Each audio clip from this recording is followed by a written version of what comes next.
Assalamualaikum warahmatullahi wabarakatuh. Alhamdulillah, nahmaduhu wa nasta'inuhu wa nastahdihi wa nastaghfiruh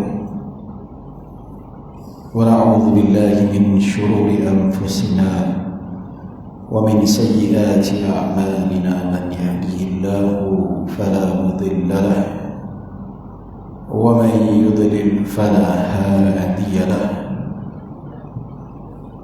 أشهد أن لا إله إلا الله وحده لا شريك له وأشهد أن سيدنا محمدا عبده ورسوله.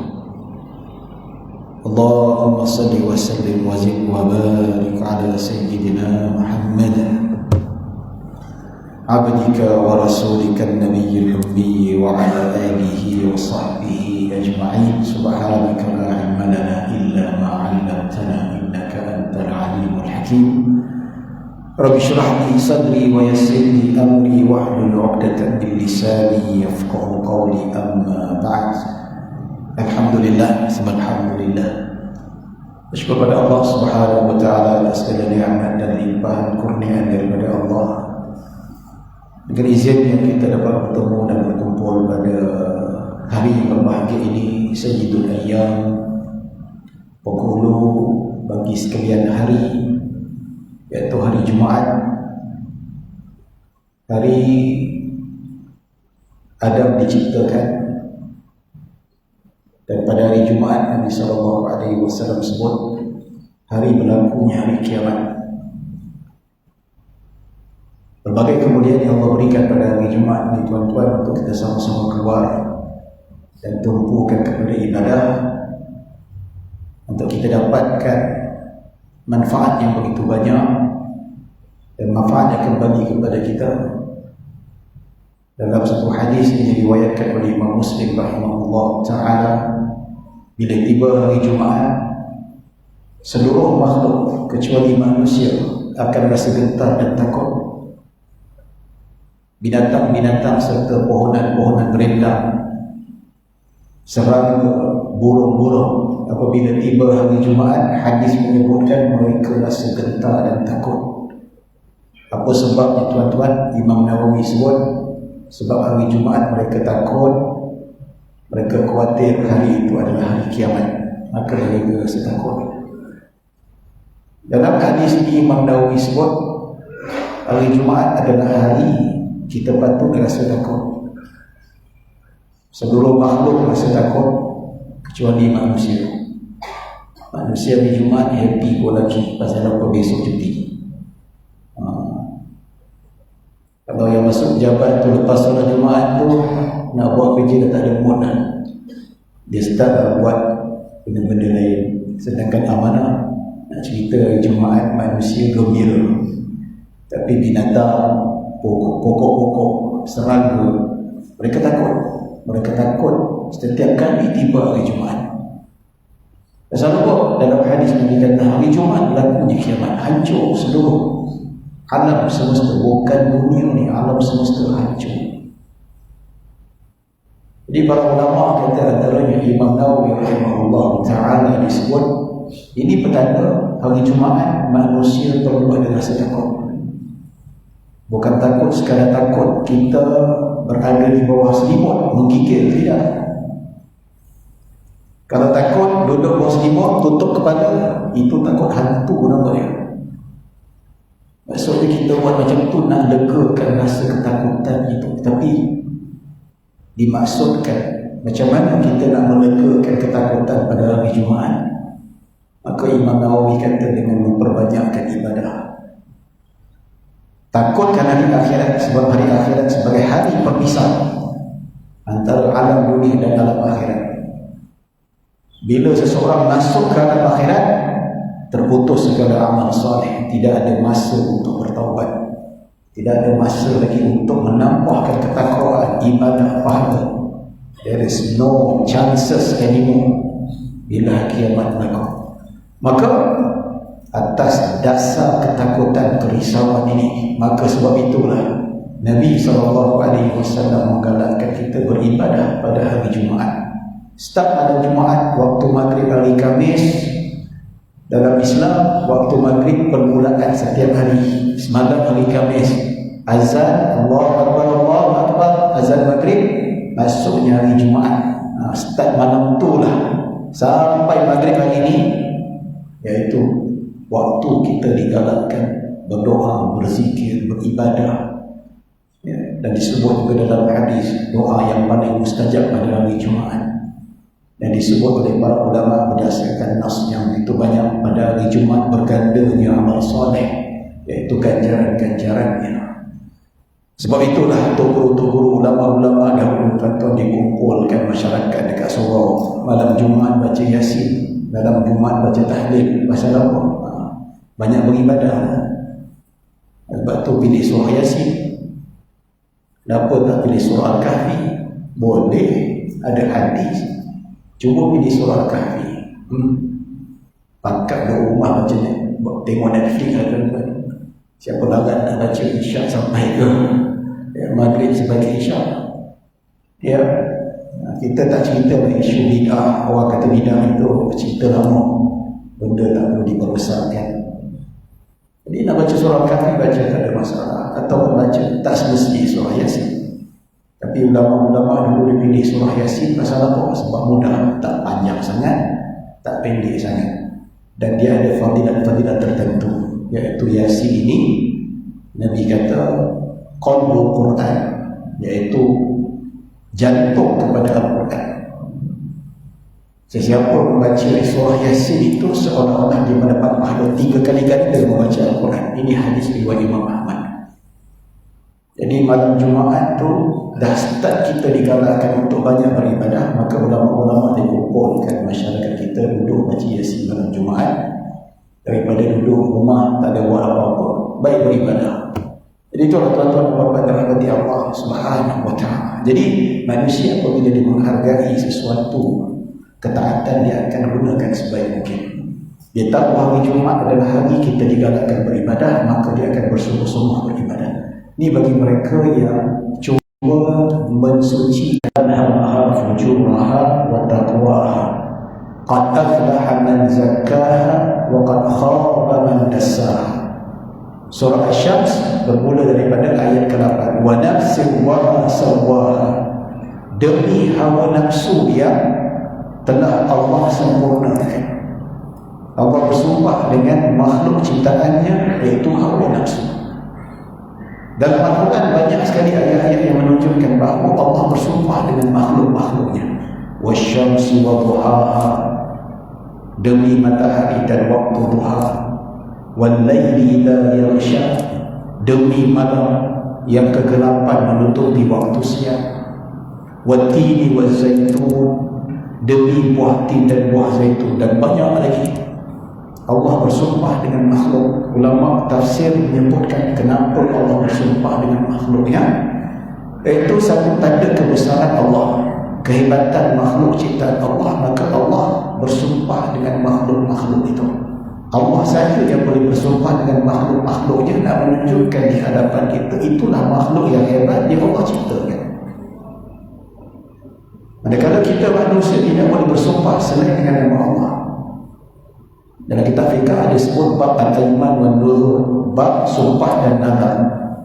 Kalau kita nak sumpah iman ke sumpah itu, sumpah pengakuan, kita hanya boleh bersumpah dengan nama Allah.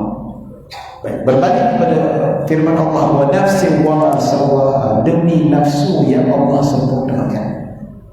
Kata ulama tafsir, antaranya Imam Ibn Katsir menyebut maksud Allah bersumpah dengan nafsu ini iaitu hawa nafsu. Hawa nafsu yang Allah cipta ni cukup cantik, yang mana nafsu kita ni pada asasnya dicipta nafsu yang tunduk kepada kehendak Allah Subhanahu wa taala.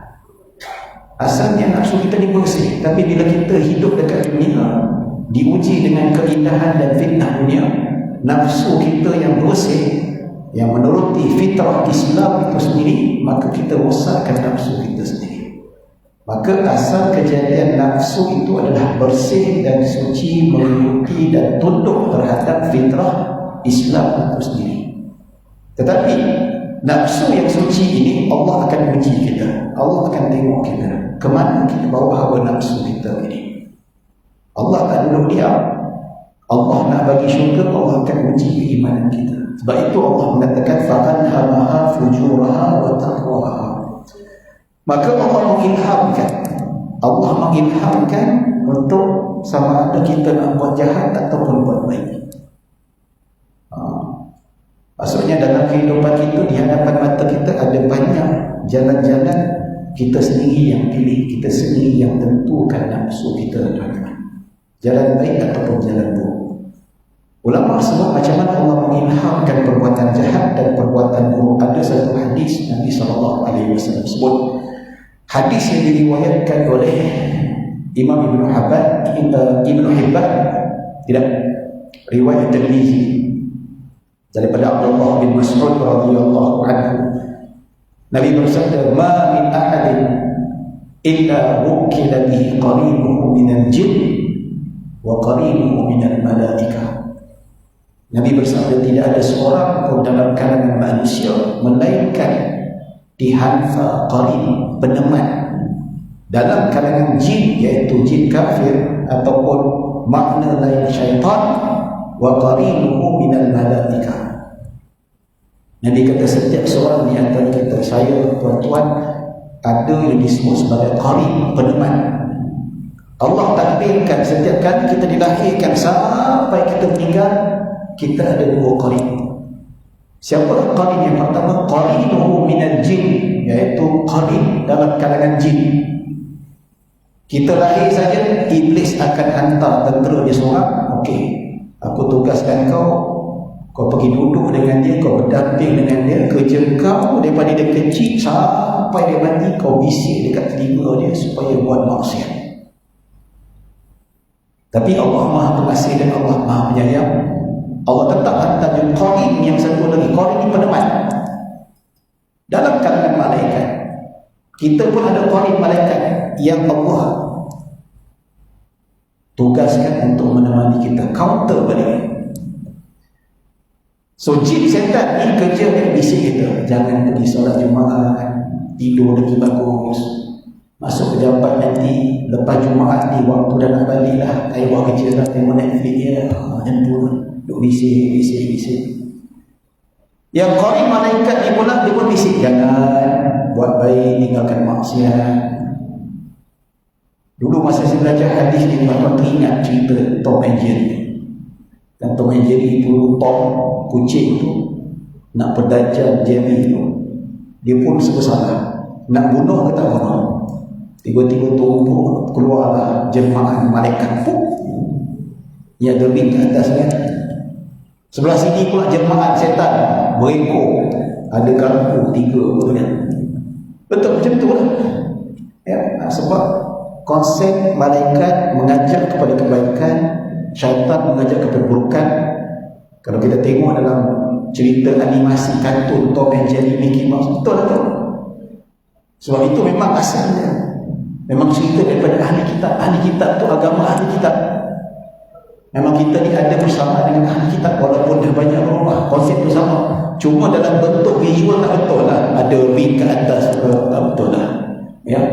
Lepas tu malaikat tak pakai seluar kan, sampai dekat Rom dia gambarkan patung-patung malaikat tak pakai seluar, perempuan, itu tak betul lah. Tapi pendamping malaikat yang ajak kebaikan dan pendamping syaitan yang bisik diri kita, itu memang ada. Maka itulah yang dimaksudkan fa'anhamaha fujuraha wa taqwa. Nafsu kita ni akan diuji oleh Allah. Syaitan berbisik ini, buat jahat, terima rasuah, pedajal orang, macam-macam lah cerita. Dan kemudian Allah sambung dengan ayat yang lain. Apa Allah kata? Qad aflaha man zakkaha. Berjayalah orang-orang yang menyucikan hati dia. Maksudnya memilih jalan ketakwaan, tak ikut bisikan syaitan. Berjiwa hawa nafsu untuk menolak segala kemaksiatan dan kemurkaan Allah Subhanahu wa taala. Allah kata qad aflaha man zakkaha. Berjayalah orang-orang yang mensucikan hatinya, yaitu mentaati perintah Allah dan meninggalkan segala larangan-larangan Allah, serta mengikhlaskan segala ibadah dan tuntutan dia sebagai hamba Allah Subhanahu wa taala. Wa qad khaba man dassaha, dan Allah sambung lagi, dan kecewalah dan rugilah mereka yang memotori jiwa dan nafsunya. Ramai Allah bagi malaikat untuk kita buat benda baik, nak ajak kita benda baik, tapi dia ikut qarin syaitan. So bila kita baca hadis ni tuan-tuan, kita sebut tentang ayat Al-Quran, kita nampak bahawa kita ikut qarin mana? Kita ikut pendamping siapa? Kita ikut pendamping malaikat ke kita ikut pendamping syaitan? Sebab Nabi kata, ma min ahadin minkum, tidak ada seorang pun di kalangan kamu tidak akan terlepas ada qarin jin, dengan jin tu jin kafir syaitan dan malaikat. Dan sahabat bertanya, wa iyyaka ya Rasulullah? Sahabat bertanya sebab Nabi kata tidak ada seorang pun terlepas. Maka sahabat tanya, wahai Rasulullah, engkau pun ada qarin jin, qarin syaitan? Apa Nabi jawab? Wa iya, ya aku pun ada. Aku pun Allah letakkan pendamping syaitan untuk menghasut aku buat kejahatan. Tetapi Nabi cakap lagi, illa anna Allah a'anani alaihi fa aslama wa la ya'murni illa bi khair. Nabi kata, ya, aku pun ada pendamping syaitan yang cuba dan merosakkan aku, sama macam kamu juga. Tetapi Nabi ada keistimewaan. Nabi kata, sesungguhnya Allah membantu aku, iaitu menghalang daripada gangguan qarin syaitan itu, iaitu Allah membantu macam mana? Fa aslama, jin kafir syaitan ni masuk Islam. Yang Nabi masuk Islam, yang kita ni tak tahulah. Dia tetap attract kita supaya buat benda yang jahat. Tapi qarin jin Nabi itu dia masuk Islam. Wala ya'murni illa bi khair, dan asalnya jin itu bercuba untuk menghasut Nabi buat jahat, tetapi bila Allah Islamkan dia tidak mengajak kecuali kebaikan. Tapi kita punya qarin tak masuk Islam, kita kena jaga. Nabi lain, Nabi punya qarin masuk Islam, kita punya qarin tak masuk Islam. Qarin kita tak putus asa, akan menyesatkan kita. Tapi kita kena ingat, walaupun kita ada qarin jin, qarin syaitan, kita ada qarin malaikat, ikutlah malaikat. Jadilah orang yang berjaya. Jadi tuan-tuan dan puan-puan yang dirahmati Allah Subhanahu wa taala, ada dalam satu hadis Nabi SAW, Zuhur satu suku, ya, satu persatu. Okey, kita berhenti satu suku lah, ya, ataupun satu nama Malaysia. Ada dalam satu hadis Nabi SAW, Nabi sebut, ala ukhbirukum bil mu'min. Nabi bertanya kepada para sahabat, mahukah kalian aku memberitahu kepada kamu siapakah orang mukmin? Nabi nak beritahu. Maka Rasulullah SAW dijawab oleh para sahabat, bala ya Rasulullah, kami nak tahu. Nabi kata, al-mu'minu man aminahu an-nasu ala aqwalihim wa anfusihim, wal muslimu man salima al-muslimuna min lisanihi wa yadihi. Nabi kata, orang beriman itu iaitu seluruh manusia, hartanya dan jiwanya terasa aman berada di sisinya. Nabi kata, maksudnya Nabi menceritakan definisi orang beriman dari segi sudut definisi yang berbeza. Kalau kita kata maksud orang beriman apa? Orang beriman itu rukun iman yang 6. Al-mu'minu man yu'minu billahi wa malaikatihi wa kutubihi wa rusulihi wa yawmil akhir wa qadrihi khairihi wa syarrihi. Kalau hakikat orang beriman itu iaitu orang yang beriman pada Allah, beriman pada kitab-kitab, beriman pada malaikat, beriman kepada rasul-rasul, beriman kepada hari kiamat, dan beriman pada qada dan qadar, sama ada baik dan buruk. Tapi Nabi bawa perspektif yang lain. Orang beriman itu iaitu sesiapa saja yang berada di kelilingnya rasa aman, dia tak terganggu, datang tidak merosak ataupun tidak scam orang, tidak berdajal orang lain. Itu maksudnya bukan akidah saja. Orang beriman tu hubungan dengan manusia pun kena jaga juga. Dan Nabi kata, wal muslim, dan orang Islam itu orang lain terselamat daripada bencana lidah dan tangannya. Orang Islam hakikatnya bukan sekadar solat, bukan sekadar bayar zakat, bukan sekadar puasa, Bukan sekadar buat haji dan umrah, tetapi hubungan dengan jiran, hubungan dengan masyarakat sekeliling, hubungan dengan rakan sekerja, hubungan dengan majikan cukup baik. Orang rasa selamat dan tidak rasa terganggu. Dan Nabi kata lagi, wal mujahidu man jahada nafsahu fi ta'atillah. Nabi kata, siapakah orang mujahid? Orang mujahid ataupun orang yang mujahidin itu adalah mereka yang berjihad melawan hawa nafsunya dalam urusan mentaati perintah Allah Subhanahu wa taala. Dan Nabi kata, wal muhajiru man hajara adz-dzunub wal khataya. Dan orang yang berjihad itu, tadi Allah sebut, Nabi sebut orang yang berjihad melawan hawa nafsunya dalam urusan mentaati perintah Allah Subhanahu wa taala.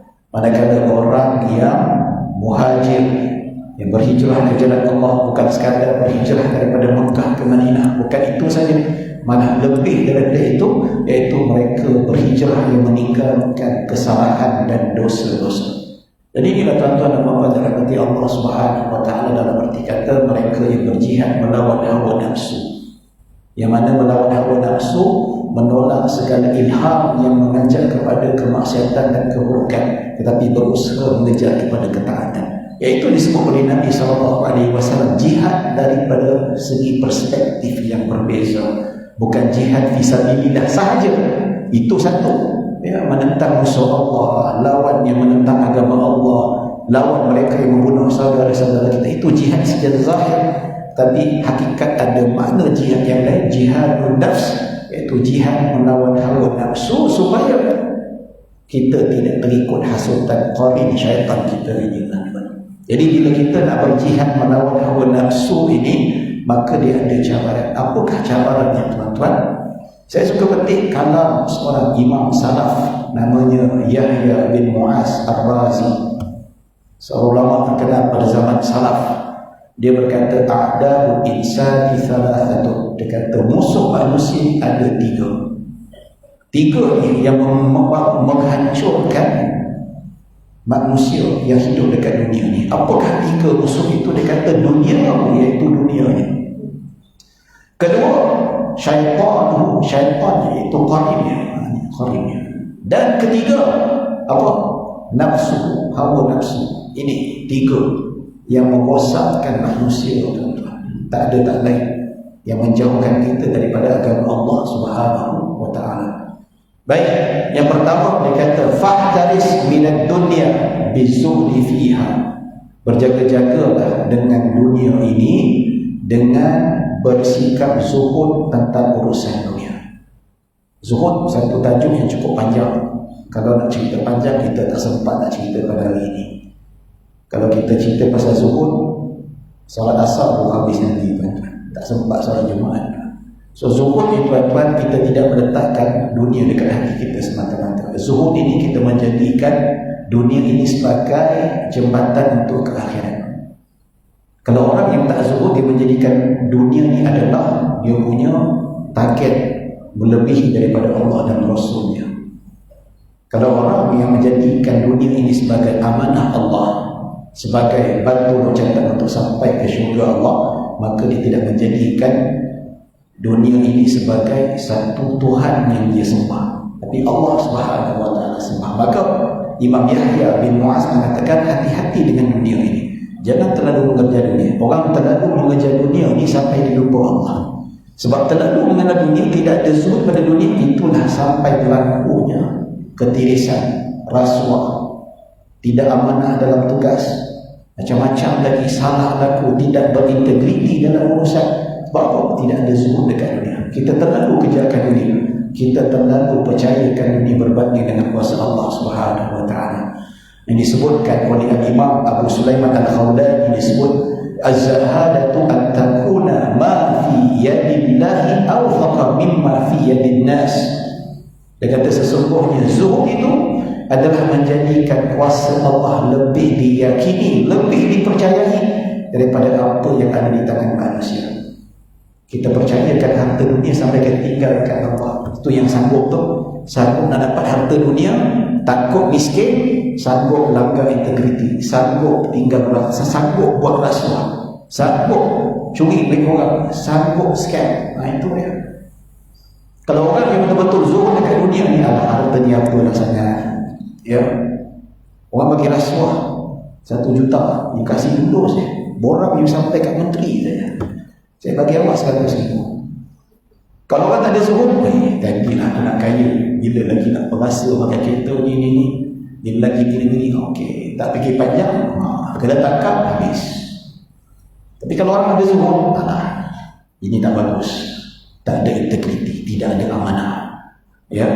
Tak apalah, tak kaya pun tak apa, aku yakin dengan kuasa Allah. Walaupun gaji berapa 2-3 ribu kerja government, sikit lah, tapi tak apalah. Tak terima rasuah pun tak apa. Sebab apa? Dengan gaji yang sikit, insya-Allah Allah bagi berkat. Itu maksud. Jadi tuan-tuan, yang pertama, bagaimana kita nak berhadapan dengan musuh dunia ini, zuhud dekat dunia ini. Jadikan Allah lebih kita percayai daripada dunia. Itu key dia. Disebut oleh Abu Sulaiman Al-Khawlani, kalau kita letak dunia ini bawah daripada kuasa Allah, insya-Allah itulah zuhud. Kedua, fahtaris minasyaitani bimukhalafatih, iaitu berjaga-jagalah dengan tindak tanduk dan hasutan syaitan dengan menyangka segala hasutannya. Setiap kali syaitan nak ajar kita buat keburukan, kita lawan. Nanti solat asar ni, solat Jumaat ni tak ada lagi lah sebab wajib. Nanti solat asar ni nak pergi berjemaah dekat surau, syaitan kata duduk rumah dah, tengok Netflix lagi bagus. So Imam Yahya bin Mu'az kata tinggalkan, lawannya, ya. Balik kerja nak tengok cerita, nak tengok YouTube dekat pejabat, member tengok boleh rajin, pada tengok benda lain. Lawan kehendak syaitan, insya-Allah kita berjaya dekat dunia. Dan yang ketiga, apakah musuh manusia? Nafsunya. Macam mana? Dia kata fahtaris minas nafsi bitarki syahwat, dengan meninggalkan syahwat-syahwat yang tidak mengikut keperluan, ya. Jadi apabila kita tak ikut keperluan, apabila kita tak jaga hawa nafsu kita, nak apa saja, maka kita akan rosak. Ada orang ni tuan-tuan, dia gila gadget, suka sangat dengan gadget, pantang keluar gadget yang updated, yang baru dia habis. Handset dia tiap tahun tukar, kereta 2-3 tahun kali dia tukar, berhutang sana sini. Jadi apabila dia tidak tinggalkan syahwat, pertama dia terlalu cintakan dunia. Akibat terlalu cintakan dunia, dia terlalu mengikuti hawa nafsu dia. So bila terlalu mengikut hawa nafsunya, keburukannya pun makin jauh daripada Allah Subhanahu wa taala. So bila makin jauh daripada Allah, pembaziran berlaku, banyak hutang. Bila banyak hutang, itulah timbul sikap tidak berintegriti dalam tugas, scam orang, rasuah, ya, pecah amanah dan macam-macam lagi. Itu akibatnya. Maka kalau kita dapat kontrol, ya, kalau handset ni boleh pakai, tak apalah, baru 3 tahun handset ni, nak tukar baru tu, boleh pakai lagi ni, boleh WhatsApp, boleh surf internet, ya. Jadi sebab apa? Tukar ni ada keperluan ke? Ada kebaikan ke nak tukar ke? Sekadar nak menunjuk-nunjuk pada orang yang kita ada handset baru dan seumpamanya. Jadi kalau kita ada sikap yang sebegitu, maka itulah kita berjaya mengatasi yang dimanakan sebut sebagai kecaman daripada musuh kita. Tapi kita lihat, boleh kita lihat dalam carta pihak kerajaan, memang kita nampak golongan-golongan rakyat Malaysia yang berhutang makin tinggi. Remaja ataupun pemuda yang tak sampai umur 30 tahun, ramailah. Berapa persen? Tak silap saya berapa belas persen. Banyak. Kalau orang muda bawah 30-an, kalau kita rasa 7, 8, 11, 12% tu kita dah rasa dah ramai dah. Tapi saya tak tahu figure yang tepat, ya. Maksudnya ramai yang orang muda yang umur tak sampai 30 tahun sudah muflis, bankrupt. Macam-macam hutang dia buat. Ada satu saya pergi dekat kedai, nama kedai tu kedai Switch. Switch ni dia jual barangan-barangan Apple. Saya masuk bukan nak beli pun, Jadi bila kita tengok tempat tu, dia kata, bang beli bang, ni iPhone terbaru ni berapa ribu? Oh ni harganya 6,000 je. 6,000. Kalau 6,000 tu dapat 2-3 laptop. Ya. Tapi tak apa bang, boleh bayar 3 kali. Boleh bayar 3 kali. Ada interest? Oh, 3 kali tak ada interest. Ya. Tapi nak bayar 6 kali pun boleh. Oh ya, kalau 6,000 sebulan 1,000, oh kita pergi bayar. Tapi 6 bulan ada interest bang. Oh tu ya. Ya. Tapi dia kata macam mana sambutan? Banyak besar budak-budak remaja ramai beli ni skim macam ni. Ya, dia biasa budak-budak ni saya suka tanya nak siasat, tanya pekerja Melayu, dia kata remaja, orang muda ni dia beli barangan-barangan handset Apple ni, dia kata dia ikut bayaran sebab dia ada satu nama aplikasinya Atomi ke macam itulah, lebih kurang macam tu, saya lupa nama dia. Kata boleh bayar 3 kali, boleh bayar 6 kali. Oh ya ke? Habis remaja-remaja ni, dia makan macam tu lah. Dia beli bayar, nanti buat ada deduction setiap bulan. Jadi biasa macam mana 3 kali? Oh kebanyakan mereka buat 6 kali. Muslim, yes. Ya. Bila dia nak kata orang nak dapatkan benda yang gadget yang dia nak, yang memang nampak kita kata eksklusif, dia agak kaya, dia sanggup buat bayaran berhutang. Kalau berhutang mampu satu hal, tapi nak bayar 6 bulan berturut-turut dengan potongan harga ansuran. Yang masalahnya sistem Atomi itu 3 kali tak ada interest, tapi kalau 6 kali problem, ada interest, riba itu. Tapi pemuda Muslim datanglah riba lah, peduli apa aku, yang penting aku dapat iPhone. Jadi something no problem. Ini bila tak tinggalkan syahwat, apa jadi? Kita duk kejar dunia, langgar syariat, buat benda yang haram, berimbang, benda yang paling dosa paling besar sekali. Satu-satunya dosa yang Allah isytihar pula. Fa in lam taf'alu fa'dhanu biharbin min Allah wa rasulih. Sesiapa yang tidak meninggalkan riba, maka isytihar perang pada Allah dan Rasulnya. Ya, macam tu sekali. Jadi tuan-tuan dan puan-puan dalam hati Allah Subhanahu wa taala. Maksudnya dalam hadis Nabi sallallahu alaihi wasallam, sayati alaikum zaman, akan datang satu zaman yang mana manusia tidak fikir apa yang diambil sama ada halal ataupun haram. Dia tak fikir lagi dah. Apa aku dapat, halal haram belakang cerita. Apa yang aku nak, mesti dapat.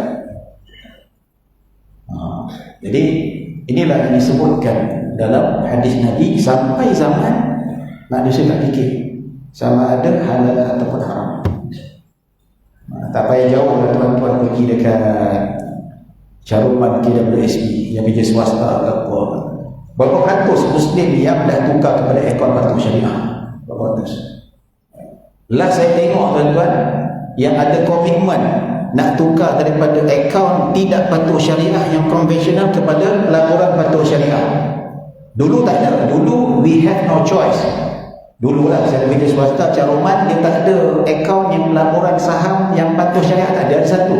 Tapi pada tahun 2000 berapa tak silap saya, 2017 ke 2012 tak silap saya, KWSP syakat akaun patuh syariah. Berapa ratus tuan-tuan umat Islam yang tukar kepada patuh syariah? Demi Allah tak sampai 20%. 80% masih lagi bergelumbang dengan konvensional saham yang tidak patuh syariah. Banyak kali kempen tak tukar, buat tak tahu. Ya.